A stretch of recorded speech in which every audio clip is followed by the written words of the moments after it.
Chapter 1. The Road to Success: Fundamental, Technical, or Mental Analysis. In the beginning, fundamental analysis. Who remembers when fundamental analysis was considered the only real or proper way to make trading decisions? When I started trading in 1978, technical analysis was used by only a handful of traders who were considered by the rest of the market community to be, at the very least, crazy. As difficult as it is to believe now, it wasn't very long ago when Wall Street and most of the major funds and financial institutions thought that technical analysis was some form of mystical hocus pocus. Now, of course, just the opposite is true. Almost all experienced traders use some form of technical analysis to help them formulate their trading strategies. Except for some small, isolated pockets in the academic community, the purely fundamental analyst is virtually extinct. What caused this dramatic shift in perspective? I'm sure it's no surprise to anyone that the answer to this question is very simple. Money. The problem with making trading decisions from a strictly fundamental perspective is the inherent difficulty of making money consistently using this approach. For those of you who may not be familiar with fundamental analysis, let me explain.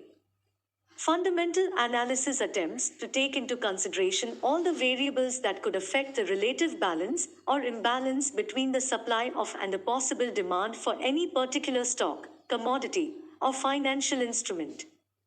Using primarily mathematical models that weigh the significance of a variety of factors, interest rates, balance sheets, weather patterns, and numerous others, the analyst projects what the price should be at some point in the future. The problem with these models is that they rarely, if ever, factor in other traders as variables. People expressing their beliefs and expectations about the future make prices move, not models.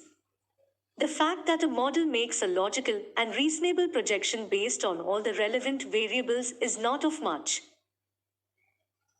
value if the traders who are responsible for most of the trading volume are not aware of the model or don't believe in it.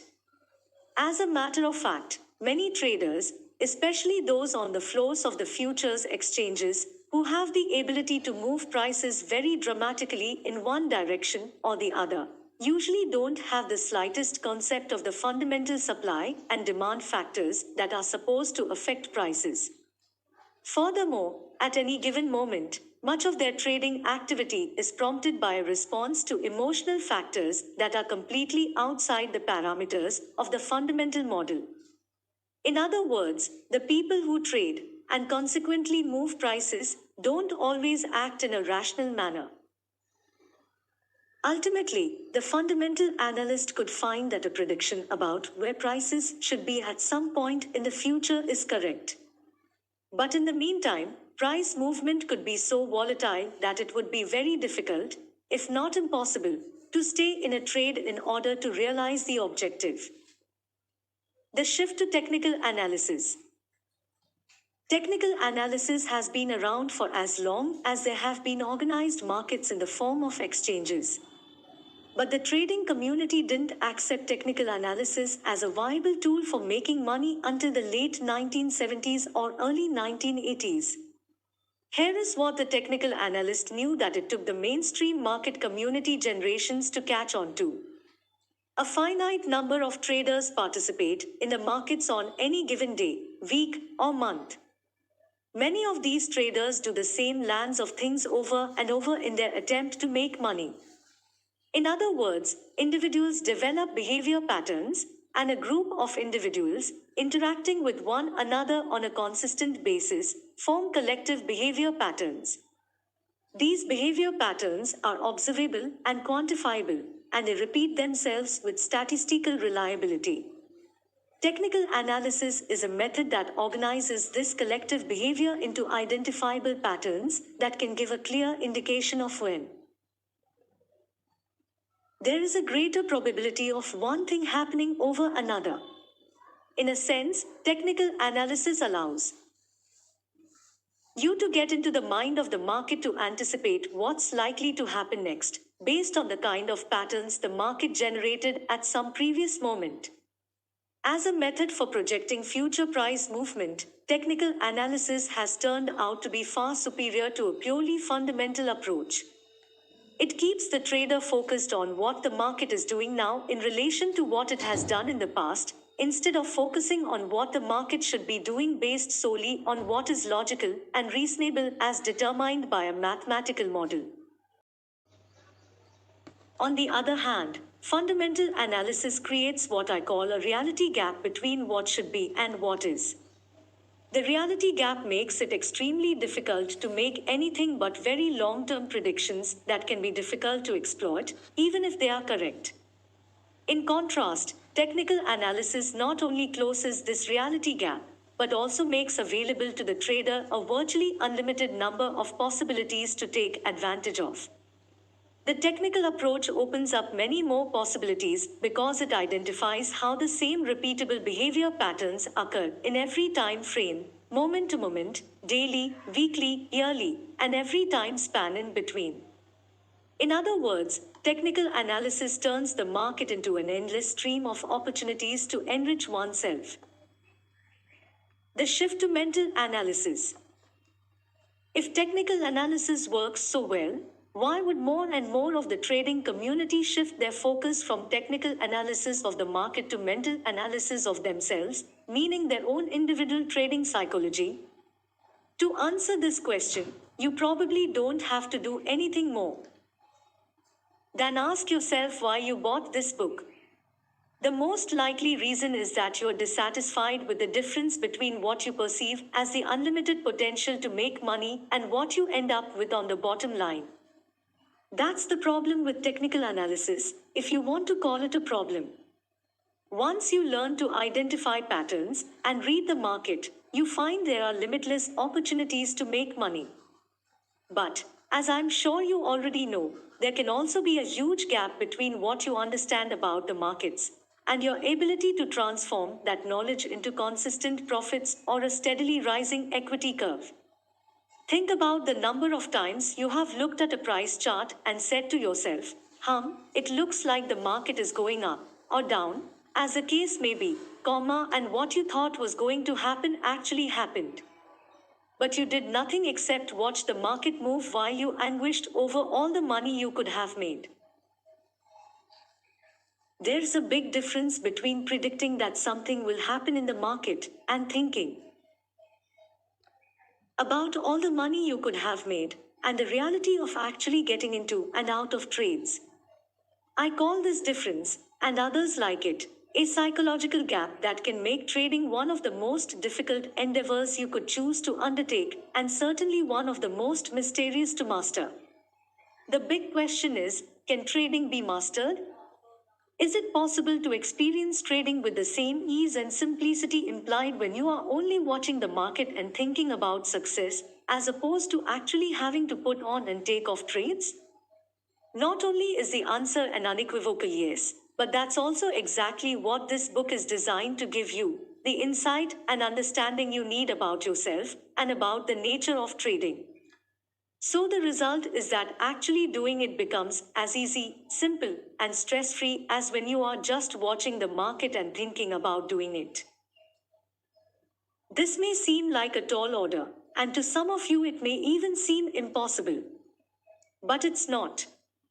There are people who have mastered the art of trading, who have closed the gap between the possibilities available and their bottom line performance. But as you might expect, these winners are relatively few in number compared with the number of traders who experience varying degrees of frustration, all the way to extreme exasperation, wondering why they can't create the consistent success they so desperately desire. In fact, the differences between these two groups of traders, the consistent winners and everyone else, are analogous to the differences between the Earth and the Moon. The Earth and Moon are both celestial bodies that exist in the same solar system, so they do have something in common. But they are as different in nature and characteristics as night and day. By the same token, Anyone who puts on a trade can claim to be a trader. But when you compare the characteristics of the handful of consistent winners with the characteristics of most other traders, you'll find that they're also as different as night and day. If going to the moon represents consistent success as a trader, we can say that getting to the moon is possible. The journey is extremely difficult, and only a handful of people have made it. From our perspective here on Earth, the moon is usually visible every night, and it seems so close that we could just reach out and touch it. Trading successfully feels the same way. On any given day, week, or month, the markets make available vast amounts of money to anyone who has the capacity to put on a trade. Since the markets are in constant motion, this money is also constantly flowing, which makes the possibilities for success greatly magnified and seemingly within your grasp. I use the word seemingly to make an important distinction between the two groups of traders. For those who have learned how to be consistent, or have broken through what I call the threshold of consistency, the money is not only within their grasp, they can virtually take it at will. I'm sure that some will find this statement shocking or difficult to believe, but it is true. There are some limitations, but for the most part, money flows into the accounts of these traders with such ease and effortlessness that it literally boggles most people's minds. However, for the traders who have not evolved into this select group, the word seemingly means exactly what it implies. It seems as if the consistency or ultimate success they desire is at hand, or within their grasp, just before it slips away or evaporates before their eyes, time and time again. The only thing about trading that is consistent with this group is emotional pain. Yes, they certainly have moments of elation, but it is not an exaggeration to say that most of the time they are in a state of fear, anger, frustration, anxiety, disappointment, betrayal, and regret. So, what separates these two groups of traders? Is it intelligence? Are the consistent winners just plain smarter than everyone else? Do they work harder? Are they better analysts, or do they have access to better trading systems? Do they possess inherent personality characteristics that make it easier for them to deal with the intense pressures of trading? All of these possibilities sound quite plausible, except when you consider that most of the trading industry's failures are also some of society's brightest and most accomplished people. The largest group of consistent losers is composed primarily of doctors, lawyers, engineers, scientists, CEOs, wealthy retirees, and entrepreneurs. Furthermore, most of the industry's best market analysts are the worst traders imaginable. Intelligence and good market analysis can the road to success certainly contribute to success, but they are not the defining factors that separate the consistent winners from everyone else. Well, if it isn't intelligence or better analysis, then what could it be? Having worked with some of the best and some of the worst traders in the business, and having helped some of the worst become some of the best, I can state without a doubt that there are specific reasons why the best traders consistently outperform everyone else. If I had to distill all of the reasons down to one, I would simply say that the best traders think differently from the rest. I know that doesn't sound very profound, but it does have profound implications if you consider what it means to think differently. To one degree or another, all of us think differently from everyone else. We may not always be mindful of this fact. It seems natural to assume that other people share our perceptions and interpretations of events. In fact, this assumption continues to seem valid until we find ourselves in a basic, fundamental disagreement with someone about something we both experienced. Other than our physical features, the way we think is what makes us unique, probably even more unique than our physical features do. Let's get back to traders. What is different about the way the best traders think as opposed to how those who are still struggling think? While the markets can be described as an arena of endless opportunities, they simultaneously confront the individual with some of the most sustained, adverse psychological conditions you can expose yourself to. At some point, everyone who trades learns something about the markets that will indicate when opportunities exist. But learning how to identify an opportunity to buy or sell does not mean that you have learned to think like a trader. The defining characteristic that separates the consistent winners from everyone else is this: the winners have attained a mindset, unique set of attitudes, that allows them to remain disciplined, focused, and, above all, confident in spite of the adverse conditions. As a result, they are no longer susceptible to the common fears and trading errors that plague everyone else. Everyone who trades ends up learning something about the markets. Very few people who trade ever learn the attitudes that are absolutely essential to becoming a consistent winner. Just as people can learn to perfect the proper technique for swinging a golf club or tennis racket, their consistency, or lack of it, will without a doubt come from their attitude. Traders who make it beyond the threshold of consistency usually experience a great deal of pain, both emotional and financial, before they acquire the land of attitude that allows them to function effectively in the market environment. The rare exceptions are usually those who were born into successful trading families or who started their trading careers under the guidance of someone who understood the true nature of trading and, just as important, knew how to teach it. Why are emotional pain and financial disaster common among traders? The simple answer is that most of us weren't fortunate enough to start our trading careers with the proper guidance. However, the reasons go much deeper than this. I have spent the last 17 years dissecting the psychological dynamics behind trading so that I could develop effective methods for teaching the principles of success. What I have discovered is that trading is chock full of paradoxes and contradictions in thinking that make it extremely difficult to learn how to be successful. In fact, if I had to choose one word that encapsulates the nature of trading, it would be paradox.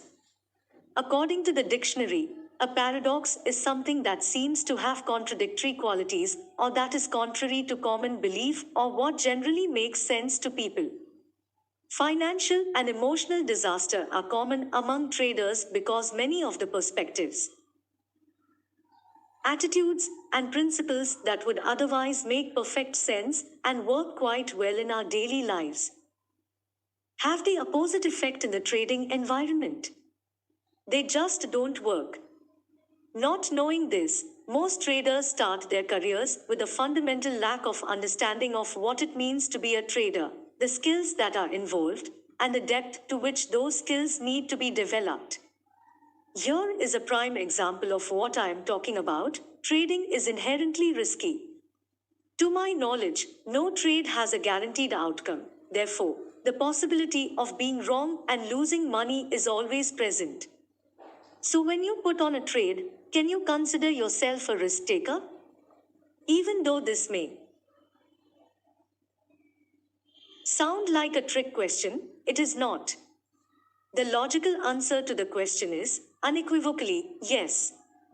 If I engage in an activity that is inherently risky, then I must be a risk taker. This is a perfectly reasonable assumption for any trader to make.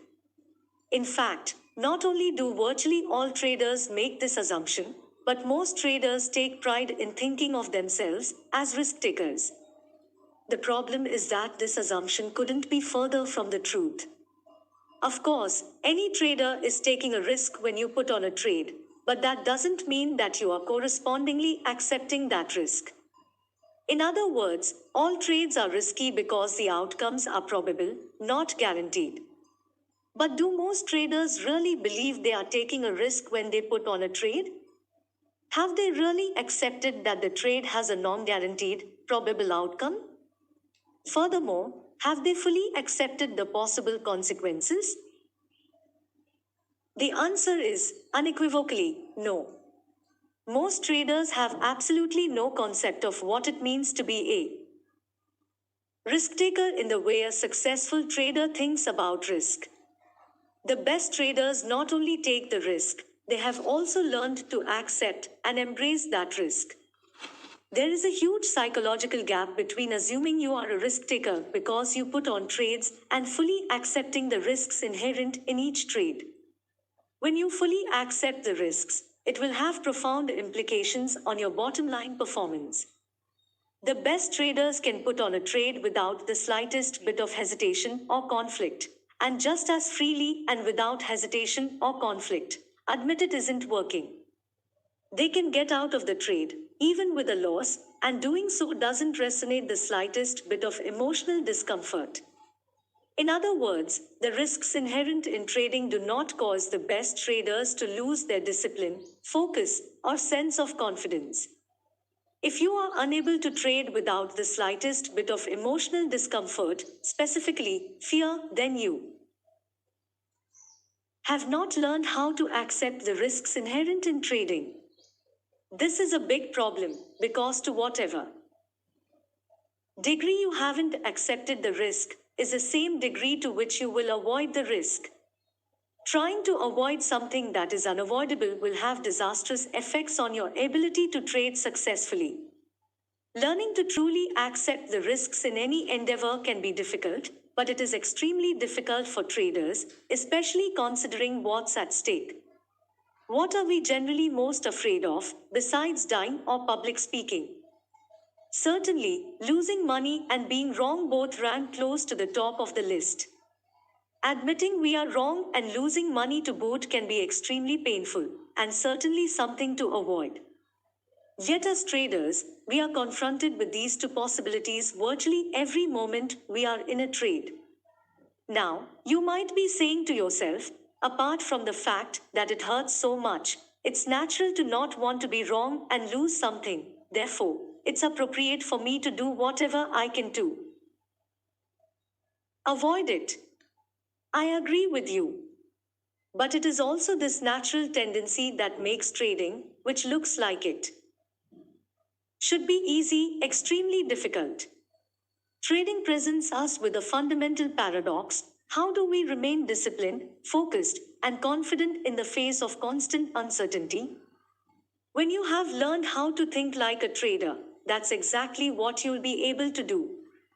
Learning how to redefine your trading activities in a way that allows you to completely accept the risk is the key to thinking like a successful trader. Learning to accept the risk is a trading skill, the most important skill you can learn. Yet it's rare that developing traders focus any attention or expend any effort to learn it. When you learn the trading skill of risk acceptance, the market will not be able to generate information that you define or interpret as painful. If the information the market generates doesn't have the potential to cause you emotional pain, there is nothing to avoid. It is just information telling you what the possibilities are. This is called an objective perspective, one that is not skewed or distorted by what you are afraid is going to happen or not happen. I'm sure there isn't one trader reading this book who hasn't gotten into trades too soon, before the market has actually generated a signal, or too late, long after the market has generated a signal. What trader hasn't convinced himself not to take a loss and, as a result, had it turn into a bigger one, or got out of winning trades too soon, or found himself in winning trades but didn't take any profits at all, and then let the trades turn into losers, or moved stop losses closer to his entry point, only to get stopped out and have the market go back in his direction? These are but a few of the many errors traders perpetuate upon themselves time and time again. These are not market-generated errors. That is, these errors do not come from the market. The market is neutral, in the sense that it moves and generates information about itself. Movement and information provide each of us with the opportunity to do something, but that's all.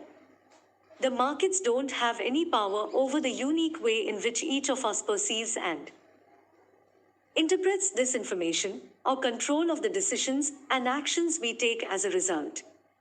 The errors I already mentioned and many more are strictly the result of what I call faulty trading attitudes and perspectives. Faulty attitudes that foster fear instead of trust and confidence. I don't think I could put the difference between the consistent winners and everyone else more simply than this: the best traders aren't afraid. They aren't afraid because they have developed attitudes that give them the greatest degree of mental flexibility to flow in and out of trades based on what the market is telling them about the possibilities from its perspective. At the same time, the best traders have developed attitudes that prevent them from getting reckless. Everyone else is afraid, to some degree or another. When they are not afraid, they have the tendency to become reckless and to create the kind of experience for themselves that will cause them to be afraid from that point on. 95% of the trading errors you are likely to make, causing the money to just evaporate before your eyes, will stem from your attitudes about being wrong, losing money, missing out, and leaving money on the table. What I call the 4 primary trading fears. Now, you may be saying to yourself, I don't know about this. I've always thought traders should have a healthy fear of the markets. Again, this is a perfectly logical and reasonable assumption. But when it comes to trading, your fears will act against you in such a way that you will cause the very thing you are afraid of to actually happen. If you're afraid of being wrong, your fear will act upon your perception of market information in a way that will cause you to do something that ends up making you wrong. When you are fearful, no other possibilities exist. You can't perceive other possibilities or act on them properly, even if you did manage to perceive them, because fear is immobilizing. Physically, it causes us to freeze or run. Mentally, it causes us to narrow our focus of attention to the object of our fear. This means that thoughts about other possibilities, as well as other available information from the market, get blocked. You won't think about all the rational things you have learned about the market until you are no longer afraid and the event is over. Then you will think to yourself, I knew that. Why didn't I think of it then? Or, why couldn't I act on it then? It's extremely difficult to perceive that the source of these problems is our own inappropriate attitudes. That's what makes fear so insidious. Many of the thinking patterns that adversely affect our trading are a function of the natural ways in which we were brought up to think and see the world. These thinking patterns are so deeply ingrained that it rarely occurs to us that the source of our trading difficulties is internal, derived from our state of mind. Indeed, it seems much more natural to see the source of a problem as external, in the market, because it feels like the market is causing our pain, frustration, and dissatisfaction. Obviously, these are abstract concepts, and certainly not something most traders are going to concern themselves with. Yet understanding the relationship between beliefs, attitudes, and perception is as fundamental to trading as learning how to serve is to tennis, or as learning how to swing a club is to golf.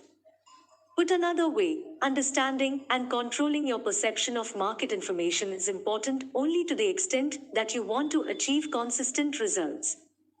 I say this because there is something else about trading that is as true as the statement I just made. You don't have to know anything about yourself or the markets to put on a winning trade, just as you don't have to know the proper way to swing a tennis racket or golf club in order to hit a good shot from time to time.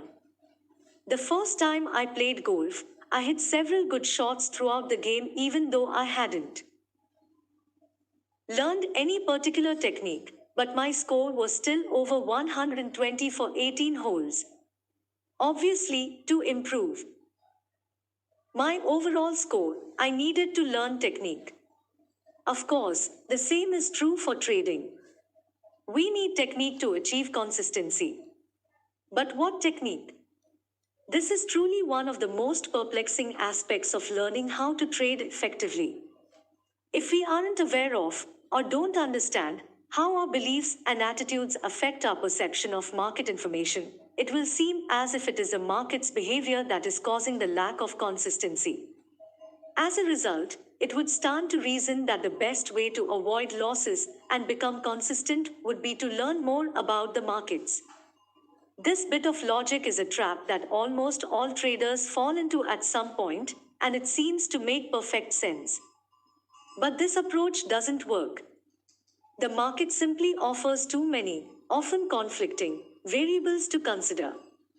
Furthermore, there are no limits to the market's behavior. It can do anything at any moment. As a matter of fact, because every person who trades is a market variable, it can be said that any single trader can cause virtually anything to happen. This means that no matter how much you learn about the market's behavior, no matter how brilliant an analyst you become, you will never learn enough to anticipate every possible way that the market can make you wrong or cause you to lose money. So, if you are afraid of being wrong or losing money, it means you will never learn enough to compensate for the negative effects these fears will have on your ability to be objective and your ability to act without hesitation. In other words, you won't be confident in the face of constant uncertainty.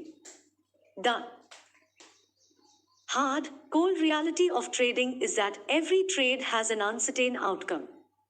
Unless you learn to completely accept the possibility of an uncertain outcome, you will try either consciously or unconsciously to avoid any possibility you define as painful. In the process, you will subject yourself to any number of self-generated, costly errors. Now, I am not suggesting that we don't need some form of market analysis or methodology to define opportunities and allow us to recognize them. We certainly do. However, market analysis is not the path to consistent results. It will not solve the trading problems created by lack of confidence, lack of discipline, or improper focus.